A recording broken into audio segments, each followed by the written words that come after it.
News, सच जरूरी है। यह है MNS न्यूज नेटवर्क और आप देख रहे हैं MNS न्यूज टीवी। मैं हूं आपके साथ सोनल। तो आइए देखते हैं आज की कुछ खास खबर। केंद्र का एक्सपेरिमेंट है दिल्ली अध्यादेश। केजरीवाल बोले वो दिन दूर नहीं जब गवर्नरों के सहारे पीएम। लोकसभा चुनाव 2024 से पीएम नरेंद्र मोदी और बीजेपी के खिलाफ साझा विपक्ष की कोशिशों में तेजी आती दिख रही है। इसी के मद्देनजर 23 जून को बिहार के पटना में विपक्षी दलों की एक बैठक आयोजित की जानी है। इस बैठक से पहले दिल्ली के मुख्यमंत्री अरविंद केजरीवाल ने बुधवार यानी 21 जून को विपक्षी नेताओं को चिट्ठी लिखी है। आम आदमी पार्टी के संयोजक अरविंद केजरीवाल ने विपक्षी दलों की इस मीटिंग में दिल्ली अध्यादेश को संसद में हराने की रणनीति पर सबसे पहले चर्चा हो। केजरीवाल ने इस चिट्ठी में दावा किया है कि दिल्ली अध्यादेश का प्रयोग सफल हुआ तो केंद्र सरकार गैर बीजेपी शासन वाले राज्यों में भी ऐसे अध्यादेश लाकर राज्य सरकारों के अधिकार छीन लेगी। केवल दिल्ली तक सीमित नहीं रहेगा अध्यादेश। अरविंद केजरीवाल ने विपक्षी नेताओं को लिखी चिट्ठी में दावा किया कि दिल्ली अध्यादेश पर उन्होंने बहुत ज्यादा अध्ययन किया है। केजरीवाल के मुताबिक ऐसा अध्यादेश केवल दिल्ली के लिए लाया जा सकता है, यह सोचना गलत होगा। दिल्ली के सीएम का मानना है कि समवर्ती सूची में आने वाले विषयों को लेकर केंद्र सरकार ऐसा ही अध्यादेश लाकर किसी भी पूर्ण राज्य के अधिकार छीन सकती है। दिल्ली तो केवल एक प्रयोग भर है।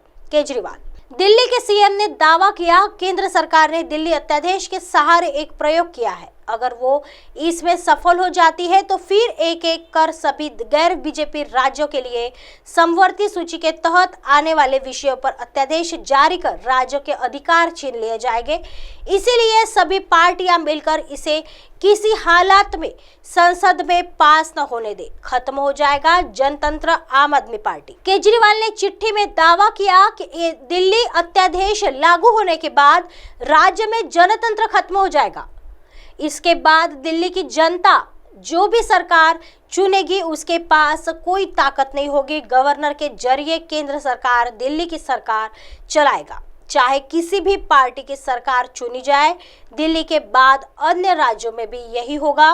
वो दिन दूर नहीं जब गवर्नर और राज्यपालों के जरिए पीएम सभी राज्य सरकारें चलाए। आइए बढ़ते हैं अगली खबर की तरफ। केजरीवाल के पत्र पर आया एलजी का पलटवार। बोले यह आपके लिए एक आंख खोलने वाला। राष्ट्रीय राजधानी दिल्ली के मुख्यमंत्री अरविंद केजरीवाल ने राजधानी में बढ़ते अपराध पर सवाल उठाते हुए एलजी के सक्सेना को एक पत्र लिखा था। अब एलजी ने केजरीवाल को एक पत्र लिखा है। उन्होंने मंगलवार देर शाम खत लिखकर अपराध के राजनीतिकरण के प्रति आगाह करते हुए कहा कि इससे कोई समाधान नहीं निकलता।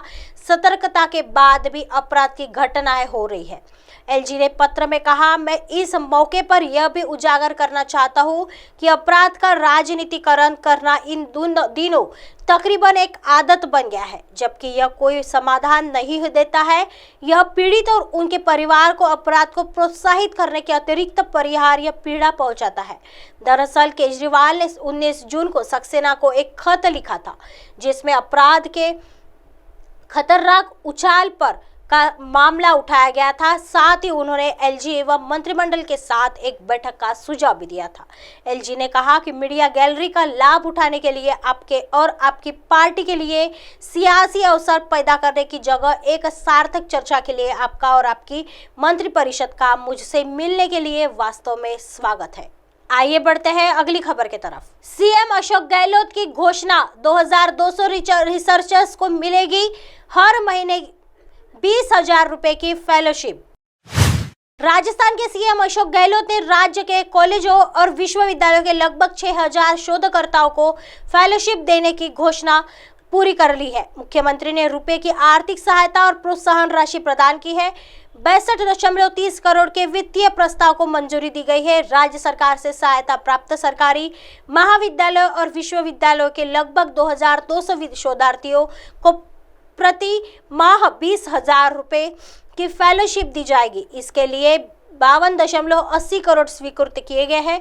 इसके अलावा देश के प्रतिष्ठित उच्च शिक्षण संस्थानों और शोध संस्थानों में इंटर्नशिप, सेमिनार, कार्यशाला, सम्मेलन में भाग लेने के लिए सरकारी कॉलेजों और विश्वविद्यालय में पढ़ने वाले 3,800 शोधकर्ताओं को 25,000 रुपए तक की वित्तीय सहायता दी जाएगी। मुख्यमंत्री ने इसके लिए 9.50 करोड़ रुपए स्वीकृत किए हैं। ऐसे ही दिन भर की तमाम बड़ी खबरों से आपको रूबरू कराएंगे। तब तक बने रहिए MNS न्यूज के साथ। नमस्कार।